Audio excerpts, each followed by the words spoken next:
আসসালামু আলাইকুম। রাতের শীর্ষ সংবাদে স্বাগত জানাচ্ছি আমি খাদিজাতুল বিথি।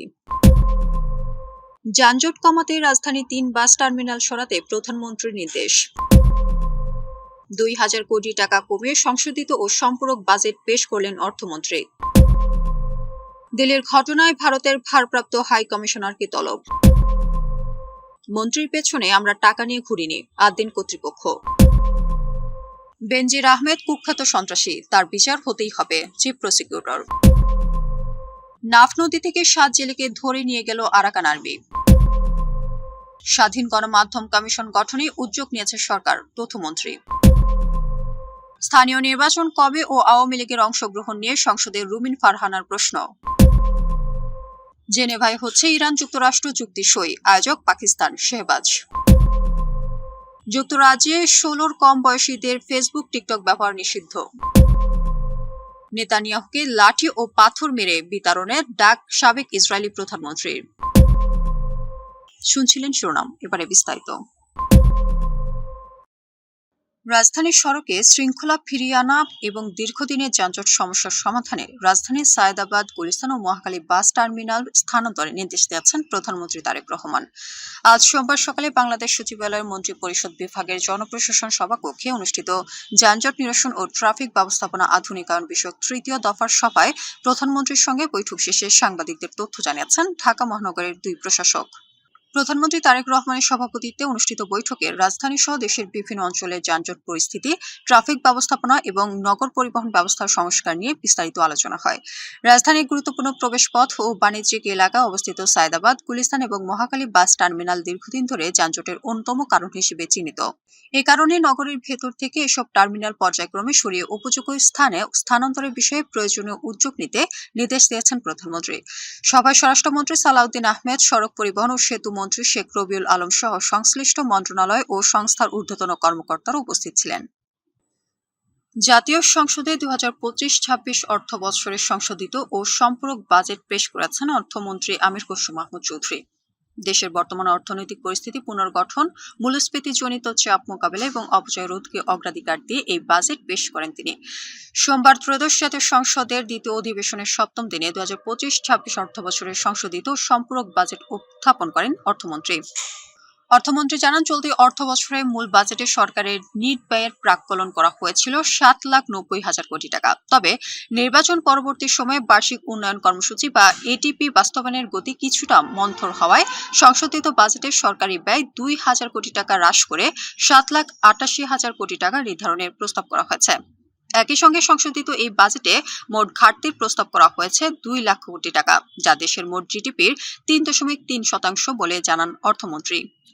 দিল্লিতে বিমানবন্দরে প্রধানমন্ত্রী তথ্য উপদেষ্টা ডাক্তার জাহিদুর রহমানের সঙ্গে অনাকাঙ্ক্ষিত ঘটনার কারণে ঢাকায় নিযুক্ত ভারতের ভারপ্রাপ্ত হাই কমিশনার পবন বড়াইকে তলব করা হয়েছে। এই ঘটনায় অসন্তোষ প্রকাশ করেছে বাংলাদেশ সরকার। আজ সোমবার দুপুরে পররাষ্ট্র মন্ত্রণালয় এই তথ্য জানায়। ভারতের ভারপ্রাপ্ত হাই কমিশনারকে তলবের বিষয়টি নিশ্চিত করে পররাষ্ট্র মন্ত্রণালয়ের এক কর্মকর্তা জানান, প্রধানমন্ত্রীর তথ্য উপদেষ্টা জাহিদুর রহমানের সঙ্গে রবিবার দিল্লির বিমানবন্দরে যে অনাকাঙ্ক্ষিত ঘটনা ঘটেছে তাতে তীব্র অসন্তোষ প্রকাশ করা হয়েছে। সূত্র জানিয়েছে, পররাষ্ট্র মন্ত্রণালয়ের মহাপরিচালক ইশরাত জাহান ভারতীয় দূতকে তলব করেন। এর আগে সোমবার দুপুরে পররাষ্ট্রমন্ত্রী খলিলুর রহমান বলেন, প্রধানমন্ত্রীর উপদেষ্টা ডাক্তার জাহিদুর রহমানের দিল্লি বিমানবন্দর থেকে ফিরে আসার বিষয়টি অনাকাঙ্ক্ষিত ও দুঃখজনক। পররাষ্ট্র মন্ত্রণালয় ইতিমধ্যে এ বিষয়ে উপযুক্ত ব্যবস্থা গ্রহণ করছে। রাজধানীর আদ্দিন হাসপাতালে ৬ শিশুর মৃত্যুর ঘটনায় লাইসেন্স বাঁচাতে হাসপাতাল কর্তৃপক্ষ কোটি কোটি টাকা নিয়ে মন্ত্রীর পেছনে ঘোরার বিষয়টি অসত্য বলে দাবি করেছেন হাসপাতাল কর্তৃপক্ষ। সোমবার জুন বিকেলে এক জরুরি সংবাদ সম্মেলনে সাংবাদিকদের এক প্রশ্নের জবাবে একথা বলেন হাসপাতালটির নির্বাহী পরিচালক doctor Sheikh Mohiuddin.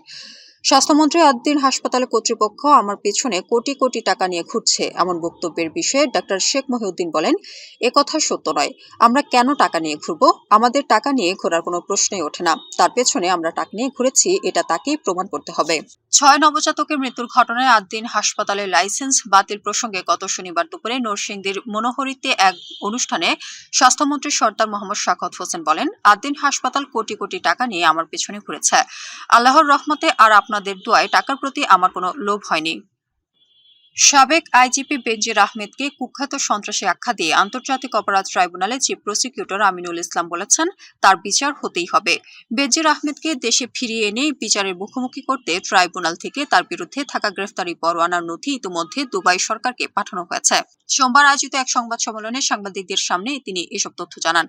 Chief prosecutor Aminul Islam বলেন, বেনজির আহমেদ শুধু শাপলা চত্বরে ঘটনারই মাস্টার মাইন্ড নন, তিনি দেশে সংঘটিত অসংখ্য গুম ও খুনের সঙ্গে সরাসরি জড়িত ছিলেন।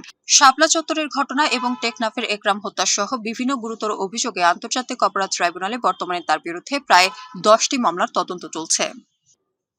কক্সবাজারের টেকনাফের নাফ নদী থেকে 2টি ট্রলার সহ 7 জন জেলেকে ধরে নিয়ে গেছে মিয়ানমারের সশস্ত্র বিদ্রোহী গোষ্ঠী আরাকান আর্মি। সোমবার সকাল 8টার দিকে শাহপরীর দ্বীপ সংলগ্ন নাফ নদীর মোহনা এলাকা থেকে তাদের আটক করে নিয়ে যাওয়া হয়। আটক জেলেরা হলেন টেকনাফের সাবরাং ইউনিয়নের শাহপরীর দ্বীপের বাসিন্দা মোহাম্মদ ফয়সাল, সৈয়দুর রহমান, সৈয়দ আলম, মোহাম্মদ হেলাল, মোহাম্মদ জলিল, আজমুল্লাহ এবং মোহাম্মদ ফয়সাল আহমেদ। স্থানীয় জেলে সুলতান আহমেদ বলেন, সোমবার সকালে শাহপরীর দ্বীপ সংলগ্ন নাফ নদীর মোহনায় মাছ ধরার সময় মিয়ানমারের রাখাইন সীমান্ত এলাকা থেকে এসে আরাকান আর্মির সদস্যরা 2টি ট্রলার সহ 7 জন জেলেকে আটক করে নিয়ে যায়। আটক জেলেদের সবার বাড়ি শাহপরীর দ্বীপ এলাকায়। গণমাধ্যমের স্বাধীনতা ও দায়িত্বশীল সাংবাদিকতা নিশ্চিত করতে স্বাধীন গণমাধ্যম কমিশন গঠনের সরকার উদ্যোগ নিয়েছে বলে জানিয়েছেন তথ্যমন্ত্রী জহিরুদ্দিন স্বপন। সোমবার দুপুরে তথ্য ভবনে ন্যাশনাল অডিটর কাউন্সিলের সেমিনারে তিনি একথা জানান। তথ্যমন্ত্রী বলেন, অতীতে প্রেস কমিশন গঠন করা হলেও তার সুপারিশগুলো বাস্তবায়ন হয়নি। সে অভিজ্ঞতা মাথায় রেখে এবার একটি পূর্ণাঙ্গ গণমাধ্যম কমিশন গঠনের প্রয়োজন রয়েছে। গণমাধ্যমকে নিখুঁত ও দায়িত্বশীল রাখতে হলে এর অংশীজনদের সমন্বয়ে একটি শক্তিশালী প্রাতিষ্ঠানিক কাঠামো গড়ে তুলতে হবে। সাংবাদিক সংগঠন সহ গণমাধ্যমের সকল অংশীদারের মতামত নিয়ে কমিশন গঠন করা হবে বলেও জানান তিনি আরো বলেন, গণমাধ্যম হচ্ছে রাষ্ট্র ও সমাজের প্রতিচ্ছবি, তাই এটি যত বেশি নির্ভুল ও স্বচ্ছ হবে, সমাজও তত বেশি পরিষ্কারভাবে প্রতিফলিত হবে। কিন্তু অতীতে বিভিন্ন উদ্যোগ আংশিকভাবে বাস্তবায়িত হওয়ায় দেশে একটি শক্তিশালী গণমাধ্যম কাঠামো গড়ে ওঠেনি। জাতীয় সংসদের চলমান বাজেট অধিবেশনে স্থানীয় সরকারের প্রতিষ্ঠানগুলোর নির্বাচন ও এই নির্বাচনে আওয়ামী লীগের নেতাকর্মীরা অংশগ্রহণ করতে পারবে কিনা সেই প্রশ্ন উঠেছে। সোমবার স্বতন্ত্র সংসদ সদস্য রুমিন ফারহানা স্থানীয় সরকার মন্ত্রী মির্জা ফখরুল ইসলাম আলমগীরের কাছে এই বিষয়টি নিয়ে জানতে চান। একই সঙ্গে তিনি স্থানীয় সরকার নির্বাচন কবে অনুষ্ঠিত হবে তাও জানতে চান। স্বতন্ত্র সংসদ সদস্য রুমিন ফারহানা বলেন, আমরা দেখেছি ইতোমধ্যে প্রতিটি জেলা পরিষদে প্রশাসক নিয়োগ করা হয়েছে, তারা সকলে দলীয়ভাবে মনোনীত। অথচ এই গণতন্ত্রের জন্য 2014 থেকে আরম্ভ করে 2024 সাল পর্যন্ত নিরবচ্ছিন্ন বাংলাদেশ মানুষ লড়াই করেছে, সংগ্রাম করেছে। কিন্তু বর্তমান সরকার 4 মাসের মতো ক্ষমতায় এসেছে, এরপরও স্থানীয় সরকার নির্বাচন নিয়ে কিছু জানতে পারেনি। ইরান ও যুক্তরাষ্ট্রের মধ্যে বহুল প্রতীক্ষিত শান্তি চুক্তি সই অনুষ্ঠান সুইজারল্যান্ডের জেনেভায় অনুষ্ঠিত হবে বলে জানিয়েছেন পাকিস্তানি প্রধানমন্ত্রী শেহবাজ শরীফ। একই সঙ্গে অনুষ্ঠানটির আয়োজক পাকিস্তান বলেও জানিয়েছেন তিনি বলেন, দীর্ঘ মধ্যস্থতা ও কূটনৈতিক প্রচেষ্টার ফলে এই সমঝোতা সম্ভব হয়েছে এবং এটি শুধু দুই দেশের মধ্যে একটি চুক্তি নয়, বরং শান্তি ও সংলাপের বড় ধরনের বিজয়। প্রধানমন্ত্রী শেহবাজ শরীফ জানিয়েছেন, যুক্তরাষ্ট্র ও ইরানের মধ্যে শান্তি চুক্তির সই অনুষ্ঠান আগামী শুক্রবার সুইজারল্যান্ডের জেনেভায় অনুষ্ঠিত হবে এবং এর আয়োজক হবে পাকিস্তান। সোমবার মধ্যরাতে চুক্তির ঘোষণা দেওয়ার পর জাতীয় পরিষদের অধিবেশনে বক্তব্য রাখতে গিয়ে তিনি একথা বলেন। শেহবাজ জানান, এই চুক্তির আওতায় যুক্তরাষ্ট্র ও ইরান যুদ্ধের অবসান, ইরানের ওপর যুক্তরাষ্ট্রের অবরোধ প্রত্যাহার এবং হরমুজ প্রণালী পুনরায় খুলে দেওয়ার একটি কাঠামো বিষয়ে একমত হয়েছে উভয় পক্ষ। 16 বছরের কম বয়সীদের জন্য ফেসবুক, টিকটক ও ইনস্টাগ্রামের মতো সামাজিক যোগাযোগ মাধ্যমগুলো ব্যবহার নিষিদ্ধ করার ঘোষণা দিয়েছে যুক্তরাজ্য সরকার। প্রধানমন্ত্রী কিয়ার স্টারমারের নেতৃত্বে সরকার জানিয়েছে, 16 বছরের কম বয়সীদের জন্য সামাজিক যোগাযোগ মাধ্যম ব্যবহারে নিষেধাজ্ঞা কার্যকর করতে হাইলি ইফেক্টিভ এজ অ্যাসুরেন্স বা কার্যকর বয়স যাচাই ব্যবস্থা ব্যবহার করা হবে। এর মাধ্যমে কোনো ব্যক্তির বয়স নির্ভুলভাবে অনুমান বা যাচাই করা হবে। এজন্য মুখমণ্ডল স্ক্যান করা বা পরিচয়পত্র জমা দেওয়ার মতো পদ্ধতি ব্যবহার করবে প্ল্যাটফর্মগুলো। সরকার আরও জানিয়েছে, নিয়ন্ত্রক সংস্থা অফকম দ্রুতই একটি সমীক্ষা চালিয়ে 16 বছরের বেশি বয়সী ব্যবহারকারীদের যাচাইয়ের সবচেয়ে কার্যকর পদ্ধতি নির্ধারণ করবে। যুক্তরাজ্য সরকার জানিয়েছে, এই নিষেধাজ্ঞার আওতায় থাকবে Snapchat, TikTok, YouTube, Instagram, Facebook এবং এক্স। তবে হোয়াটসঅ্যাপ ও সিগন্যাল এই নিষেধাজ্ঞার আওতায় থাকবে না। ইসরায়েলের প্রধানমন্ত্রী বেনিয়ামিন নেতানিয়াহুর বিরুদ্ধে বিস্ফোরক মন্তব্য করেছেন দেশটির সাবেক প্রধানমন্ত্রী এহুদ বারাক। তিনি আশঙ্কা প্রকাশ করে বলেছেন, নেতানিয়াহু আসন্ন সাধারণ নির্বাচন বানচালের চেষ্টা করতে পারেন, আর এমনটি হলে তাকে লাঠি ও পাথর দিয়ে ক্ষমতা থেকে বিতাড়নের আহ্বান জানিয়েছেন বারাক।